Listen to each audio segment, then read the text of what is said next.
ابو داود حضرت حذیفہ رضی اللہ تعالی عنہ سے راوی فرماتے ہیں کہ جب حضور اقدس صلی اللہ تعالی علیہ وآلہ وسلم کو کوئی امر اہم پیش آتا تو آپ صلی اللہ تعالی علیہ وآلہ وسلم نماز پڑھتے، اس کے لیے 2 رکعتیں یا 4 رکعتیں پڑھے۔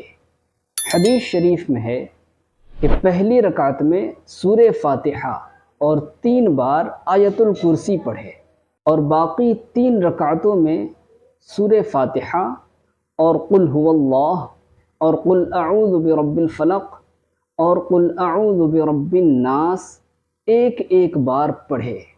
تو یہ ایسی ہیں جیسے شب قدر میں 4 رکعتیں پڑھیں۔ مشائخ کرام رحمہم اللہ تعالی فرماتے ہیں کہ ہم نے یہ نماز پڑھی اور ہماری حاجتیں پوری ہوئیں۔ سبحان اللہ۔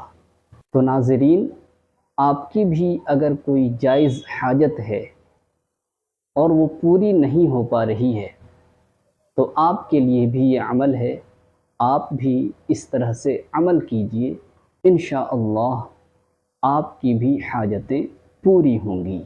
ویڈیو اچھی لگی تو ویڈیو کو شیئر کیجئے اور چینل کو سبسکرائب کر لیجئے، بیل آئیکن بھی پریس کر لیجئے تاکہ ہر آنے والی ویڈیو آپ تک بآسانی پہنچ سکے۔